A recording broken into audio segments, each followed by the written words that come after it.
What is going on, everybody? Welcome to another episode of the Work the Crowd podcast. I am one of your hosts, Doug Fresh, and the other host of the show is Klucas' cat in the background. Yeah, Autumn's making a special guest Autumn's appearance. making an appearance. It might have better takes. We're not sure. Maybe. Not sure yet. But also, Jacob Klucas. All right, so today, Tom Thibodeau, he gone. We're going to talk about that.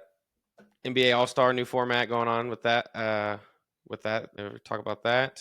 Aaron Rodgers, I think he all of a sudden decided I'm going to go play with the Steelers. Well, I think we kind of knew that all along. Yeah. It's just a matter of time. Yeah, we're gonna break it down. And last but not least, the NCAA revenue sharing and the new developments on that with settlement with the let's get it. So, like Doug said, we'll start off. Tom Thibodeau, the New York Knicks former head coach, He gone.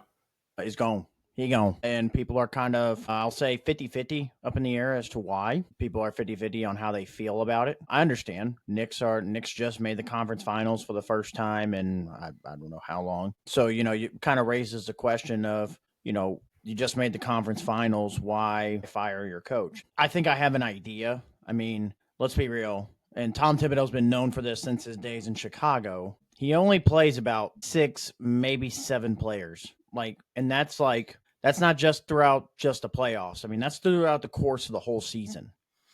And it's not realistic to be able to do that and maintain that throughout the course of a deep playoff run as well. And that's been a big issue with Tom Thibodeau. It's just not playing a bench. And he started to in games 3 and 4 of the conference finals, but by then it was a little bit too late for the Knicks. So that played a role into it. There's another conspiracy going around, though, as to why Thibodeau was fired. And the conspiracy is, what if New York Knicks GM Leon Rose was tipped off that a certain somebody would come to New York as long as Thibodeau's not there? And what if that certain somebody is, Giannis Antetokounmpo? What if it's Kevin Durant? What if it's one of these guys have said, hey, I'd be open to coming to New York. I'm just not open to playing with Tibbs. Yeah, if you're the GM. I mean, at that point, president. you're like, sorry, you gotta go. Yeah, I mean, if I've got an opportunity to land Giannis and I got to give up a coach and I can find another one, sure. Is there coaches out there as good as Tibbs? Maybe not. There are a couple. I mean, Mike Malone is still available, who's just the Nuggets coach that just won a championship just 2 years ago. Taylor Jenkins, who was just fired from the Grizzlies kind of abruptly, is a very good coach that could be available. I know they've interviewed like Jason Kidd. Maybe Jason Kidd's looking after all this whole Luka situation to get the hell out of Dallas and say, I don't want to be a part of this. I think they're seeking permission to interview him or whatever. Yeah, but I'm saying I'm just saying. Yeah, there's coaches out there that can manage. As bad as, not recently because the Knicks have been good here recently, but as bad as the Knicks organization has been pretty much in our lifetime, this is, New York is still a top market. Any coach is going to want to line up and want to go there, going to think about it.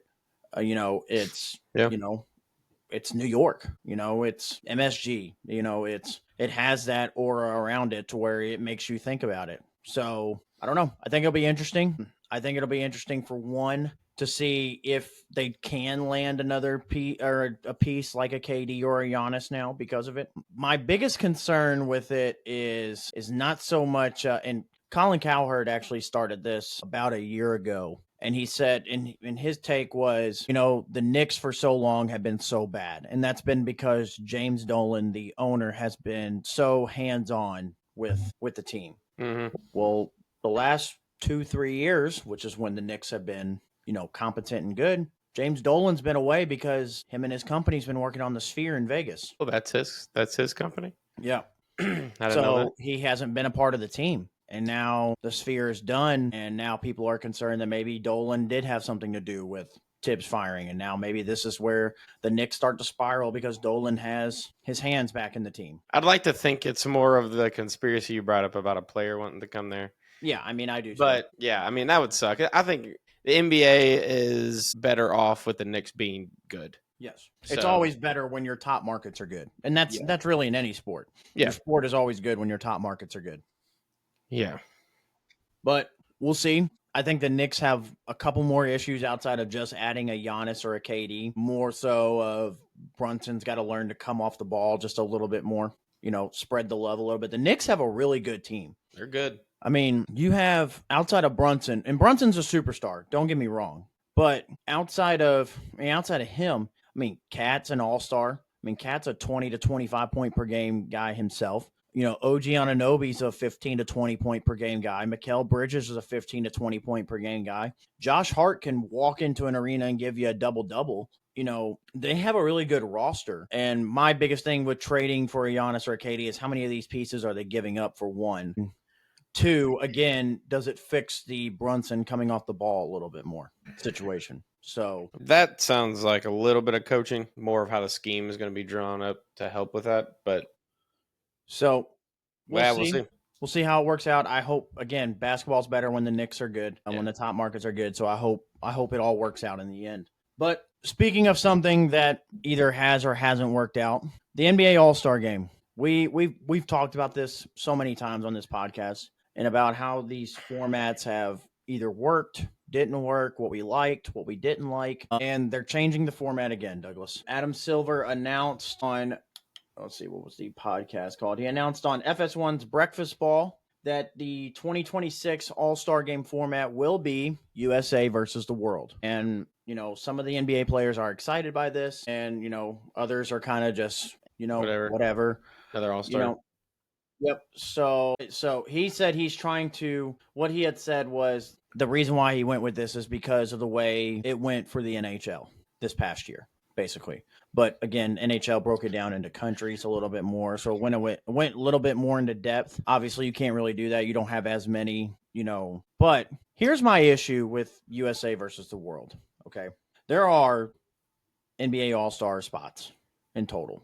If you divide it between the two teams, 12-man rosters, 24 spots. So you're going to tell me essentially now that 16 to 18 roster spots are going to be legitimate all-stars, and now we're going to be force-fed 6 to 8 people who probably shouldn't be all-stars to be all-stars just because we're going to have to fill out the rest of the world team. That is exactly what's going to happen. Like, that's my biggest issue is now we've got to be force fed again 6 to 8 people that any other year in any other all-star format is nowhere near an all-star, but because we have to fill out this roster and with this format, they're going to be labeled as an all-star. And that's really my biggest issue. I do like the fact of doing USA versus world because there will be a little bit of pride into it. It's still, USA, it won't, will you fix them being able to play hard throughout the whole game? Maybe not,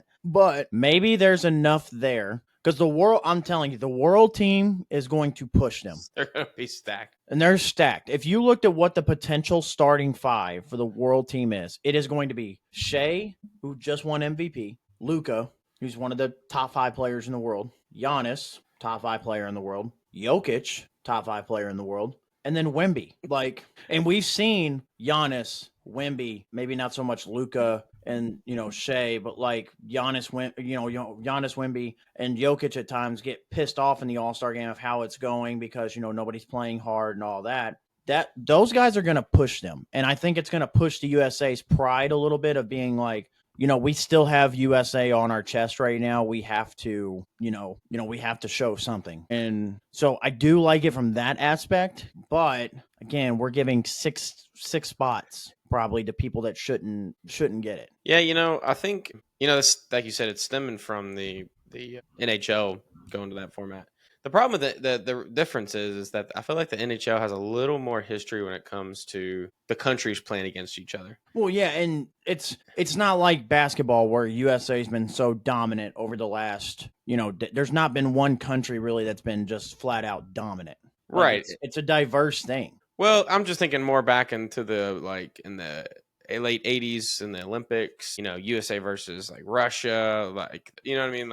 There's a movie about it with Kurt Russell, whatever the heck that's called. So I think there's history with that with the countries playing like that. Basketball's not so much like that as much, but it's becoming that because your top players are now, like you mentioned, are all from everywhere but the U.S. So I agree with what you're saying. I think they're going to push the U.S. to try.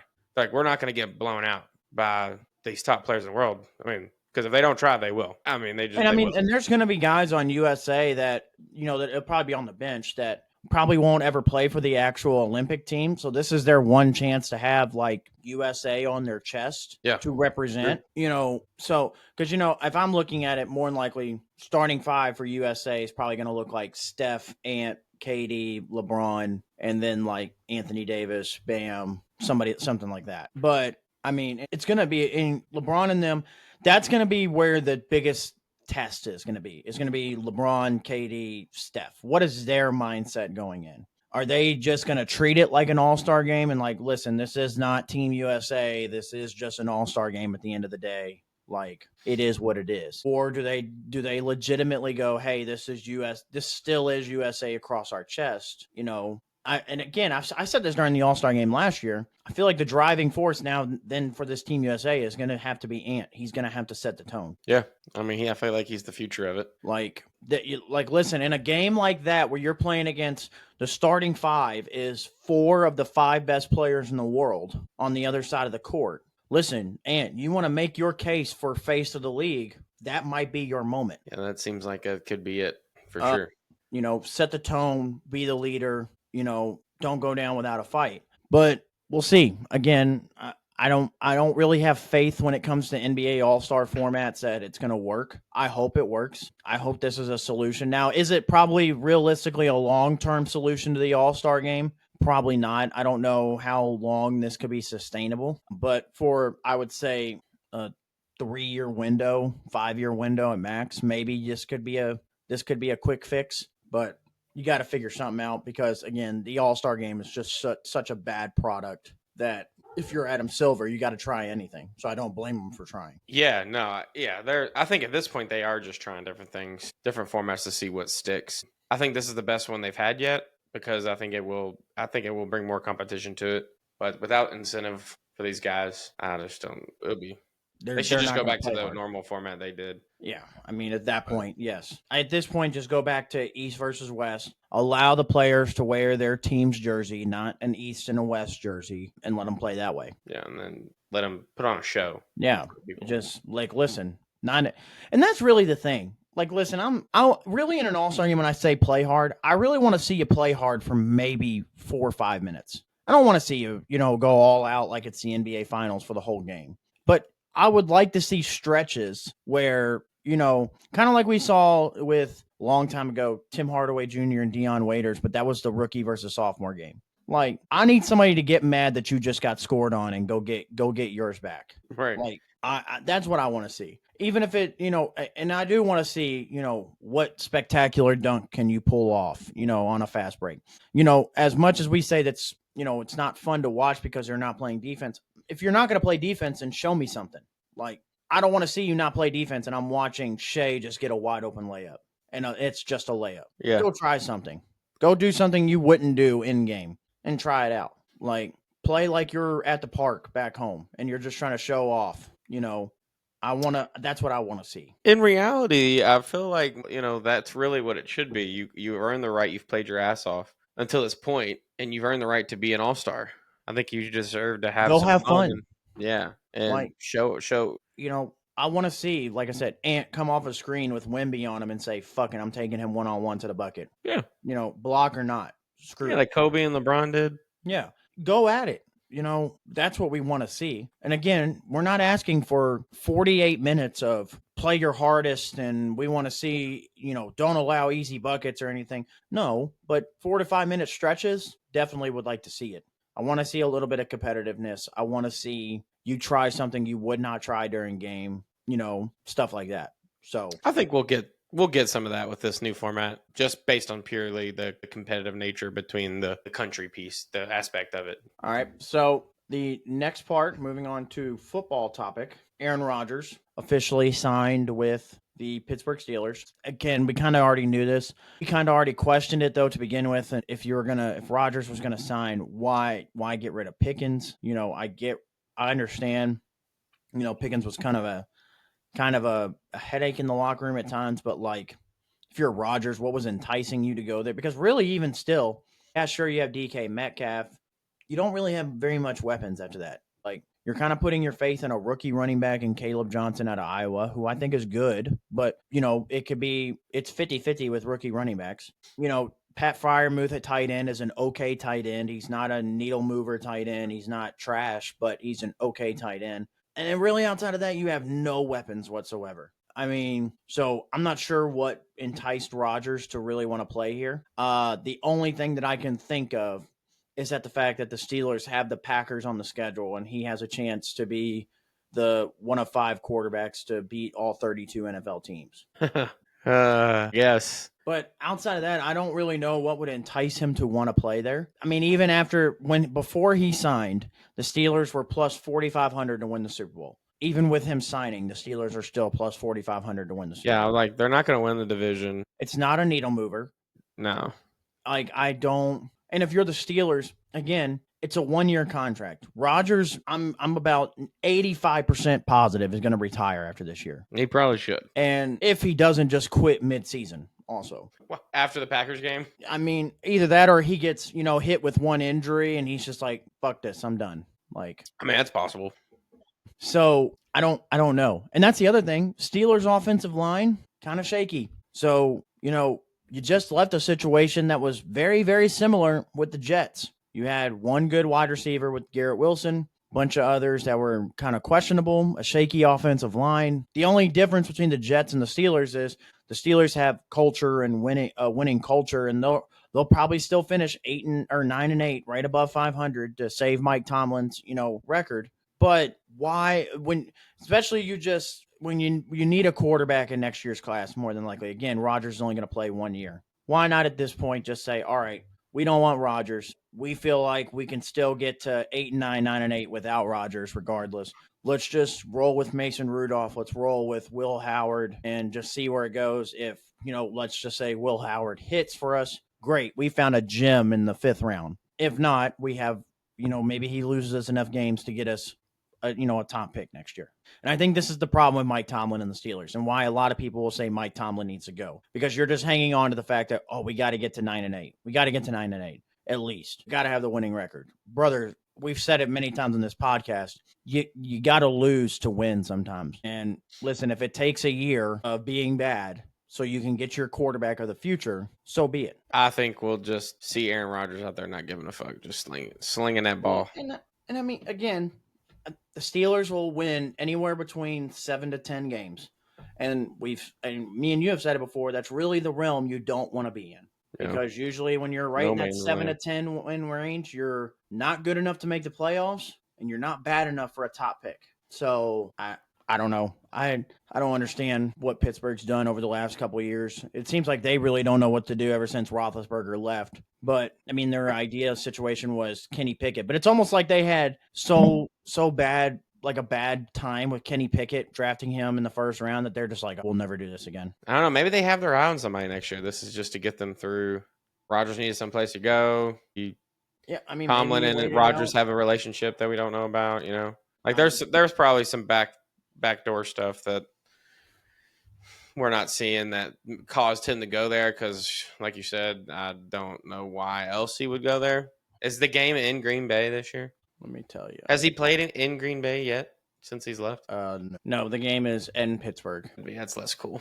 But yeah, I mean, I don't understand it again. Though he's not. You're going to be in that 7 to 10 win range. You may not make the playoffs. I just don't understand why you want to be in that no man's land. It's not making sense for you. No, it's really not. It's bad business, really. Yeah, I mean, they should have played it out. Let him go somewhere else and hope to God you're bad enough to get a top pick. I would hate to be an NFL GM in that situation. Like, what do you do? Like, obviously you want to play to win, but you just have to go to your GM and just explain it like that. Like, listen, this is what we're going to do. If you end up firing me at the end of the year, then so be it. But I think in order for us to be able to move forward, we've got to, I won't say tank a year, but we're going to have to try something out, essentially. I mean, basically. Like, listen, this is exactly how I'd present it. I'd walk right up to the GM and say, hey, we're going to roll with Will Howard this year. I know he was a 5th round pick, but we're going to roll with him this year because either A, he's going to hit and we're going to look like geniuses for drafting him in the 5th round, or he's going to be bad enough to get us a top pick for one of those good quarterbacks next year. And we already have a roster that is good enough to compete for now. So we'll have a great situation for a brand new quarterback to walk into. So Well, they didn't do that, so they're going with Aaron Rodgers. So yeah. But moving on to something that does make a little bit of sense. Finally, the NCAA has announced that colleges, the universities, will be allowed to pay players. Yeah, up to a $20.5 million revenue share. Yep. So the House versus NCAA settlement was officially ratified on Friday, clearing the way for universities to directly pay athletes starting in 2025.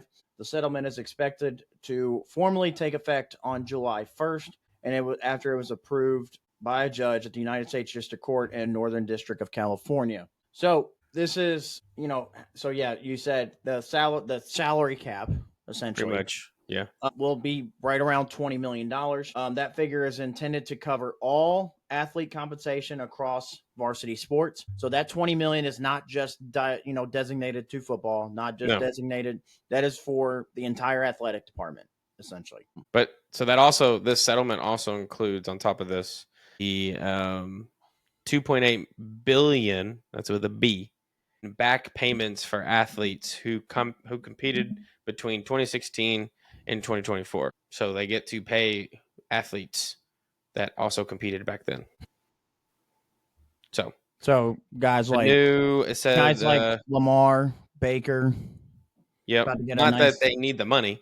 No, but they're going to get a little bit of change from these universities. Yeah, if I'm those guys, I'd take that. Take it and put it in your football NIL fund, or give it to charity or something. You know what I mean? I mean that's what depending on what sport you play, that's what I would do.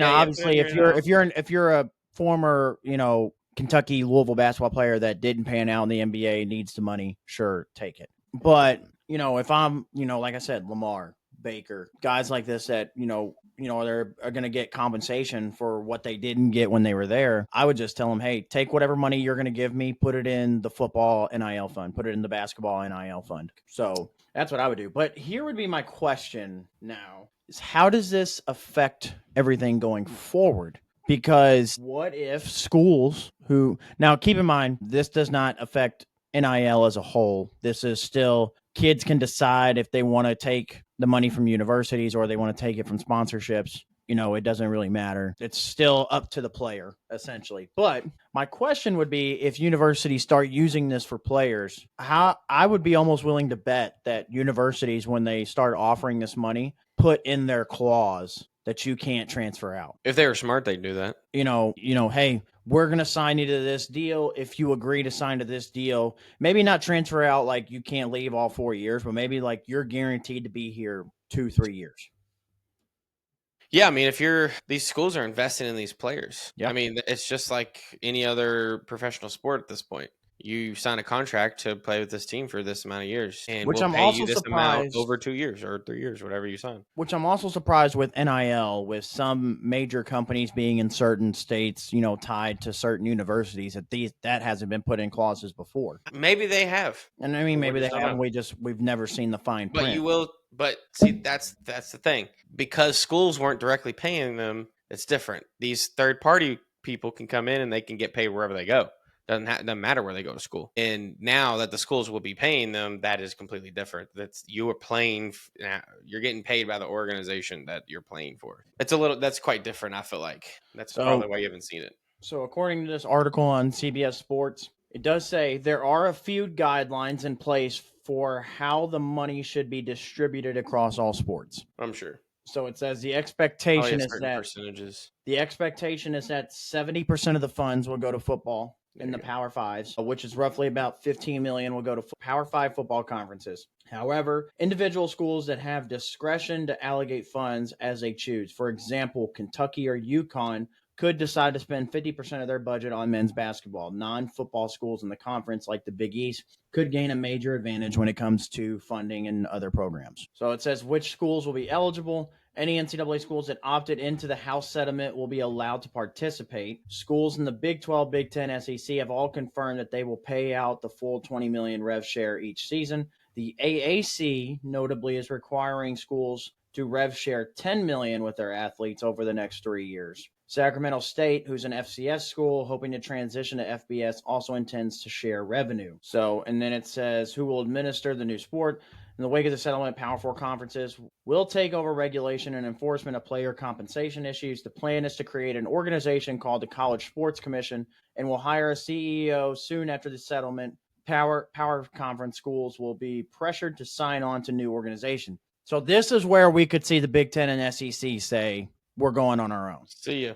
Yeah, possible. This could be what moves that needle quicker. Like. Yeah.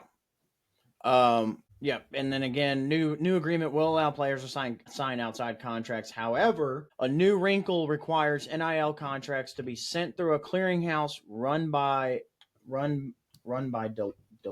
I'm not really sure about that, to ensure fair market value based on an actual endorsement. For example, a rotation offensive lineman could potentially make six figures in the NIL era, while they will still be allowed to do that with revenue sharing. Future NIL contracts are expected to be far more stringent. So NCAA has the right to prohibit NIL compensation from a group it classifies as associated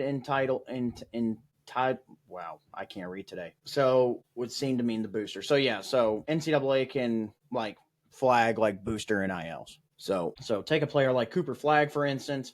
His brand value would be considered high for Duke, which would allow the school to pay him for an endorsement without pulling from their revenue sharing money. So that Deloitte or whatever, that's a accounting firm. It's one of the big four. So basically, all NIL contracts have to go through them. Make sure that it is a fair market value contract, which I don't know why the example they decided to use in this article was a rotation offensive lineman. But I do think overall this is better for college sports because they're adding some regulations to this stuff now. Not so much, I guess, for the outside NIL deals, but that's kind of a separate entity anyway. They can't really control what the player does. Here's another interesting stat. Deloitte came out and said that 90% of existing NIL contracts with public companies would have been approved with this new system. 96? Oh, 90%. But more than 70% of deals with booster collectives would have been denied. Does it say why? It says the rule is to intend to prevent schools from using fake NIL deals to base it around the salary cap. However, the likelihood of this is highly dependent on whether the Deloitte-run clearinghouse will have any teeth. At least one high-profile sports lawyer has argued for athletes to refuse to disclose NIL deals to the clearinghouse. It remains to see how the NCAA will attempt to handle the case cap. So I don't know. Again, I think this is where we could see the Big Ten and SEC say, bye, I'm out. So, because if you're hiring a CEO for this, they could say, well, we're just going to take our own, move away from the Power 4, create our own, hire our own CEO, and do our own thing. Now that we can just pay players ourselves. Because here's the thing. Well, if they were going to leave the NCAA like that, they would, but schools could generate that $20 million like that. Especially those the Power 4 schools. Maybe in those conferences, yeah. So they'll be able to develop that. They'll be like, all we have to come up with is essentially $20 million for the athletic department. No problem. We'll be able to come up with that. I don't know. Again, this is just one step. That I think it's adding regulations to all of this, which it needed to have that. And this is going to change again. Because this is going to be a yearly change. Well, maybe not yearly, but tweaks. But I think this, in the next 5 years, this could change again because either this didn't work or they're going to lose SEC, Big Ten, stuff like revenue like that from the NCAA because they're going to go out and do their own thing. It's going to be a forever moving cycle. I just don't.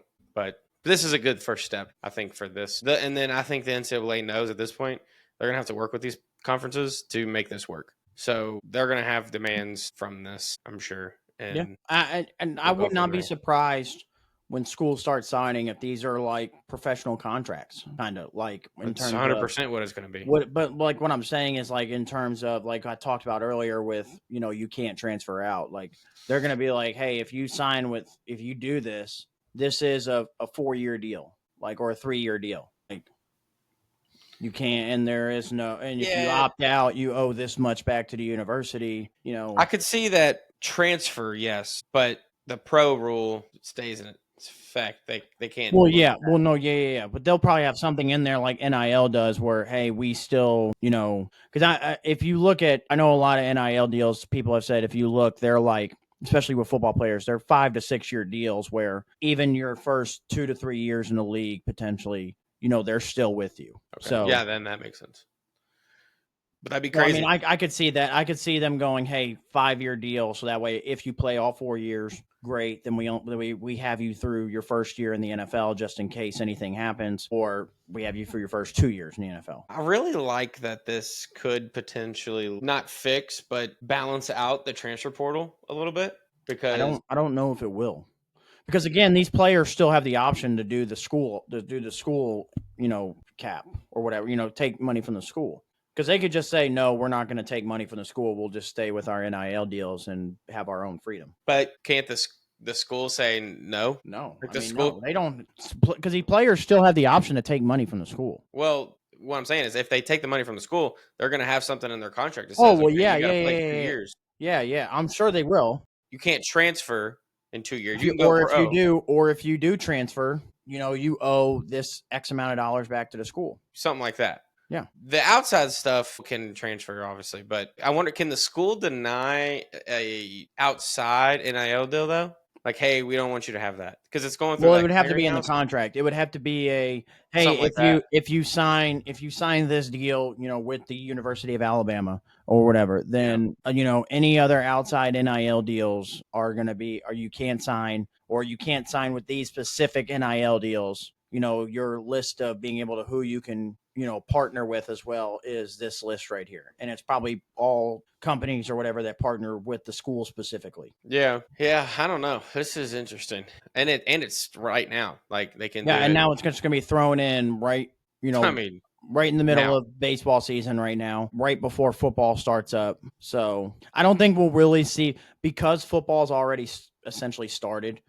Freshmen have pretty much already started hitting campus. I don't think you'll see this affect football till next year, really. Unless these schools, try to take advantage of this being right now and trying to, get their players to sign with them real quick, which is a possibility. I mean, But I don't think you'll see the full effect of this until next football season. I think you'll see bits and pieces of it maybe this year, here and there. But a lot of these guys, have outside NIL deals, and they're not going to cut their outside NIL deals right now just to sign with the school. Yeah, maybe so, and maybe that's why they're doing it. They're just saying, all right, you can do it now. Some players, Yeah, because the NCAA probably knows, hey, this might take a year or two, yeah, for you to even, pick up on it. So we'll see. Again, I think it could have an effect on the transfer portal if these kids do decide to stand with the school. Because if you're smart, if you're a university, you would put something in there that says at least for transferring. Yeah, going pro, or they may do what the NCAA does, or we used to do, and say, hey, you have to, like, it has to be like a legitimate reason, like why you're leaving. Like coaches leave. Yeah, if your head coach leaves, you can. Well, I would avoid it. That could be touchy at times. I don't know. But like I was going more so, you've got family issues going on at home, a family member that just passed away, you're wanting to go back home, you can transfer, you're at Alabama, you're from Florida, you go to a university and go, hey, grandma just died back at home. I want to go back home, be with my mom. So I would like to transfer to, let's just say Florida State. And the school can go, oh, well, okay, Well, they can let them out. They can let them out of the contract if they want. That's not a big deal. But. Which that'll probably be in there that the university can, opt out at any time as well. So because I'm sure that's going to be a thing too. If these players decide to sign with schools, they get in trouble outside, the university can go, listen, you do anything like that, we can cut our ties, cut our contract. That's going to be in the contract too. So Georgia players might be in trouble. They might need to get their shit together. Georgia players may need to learn how to drive, okay, and drive while not intoxicated. So we'll see. Again, I think this is going to be a year or two before we see this go into full effect of where it might start affecting things. But we'll see. It is a step in the right direction, though. So, yeah. Any closing thoughts, Doug? Shout out to my Louisville Cardinals baseball team. Heading to Omaha. Punched their ticket to Omaha today. 3-2 win over Miami. It's going to be a tough one in Omaha. Yes. Let's see. LSU's up 6-0 now in the top of the third. Oregon State's up on Florida State. Arizona punched their ticket to Omaha, beating North Carolina. Murray State destroyed Duke, 19-9. That was game 2 of their series. It looks like Arkansas punched their ticket to Omaha, and then UCLA punched their ticket to to Omaha. Yeah, Louisville plays the winner of this Oregon State Florida State game. So we'll see. And then it looks like that starts. So tomorrow will be game 3s if necessary there will be game 3 of Murray State and Duke. Game 3 if necessary of LSU West Virginia, which it doesn't look like that'll be necessary. And then Omaha starts, it looks Friday. Yeah.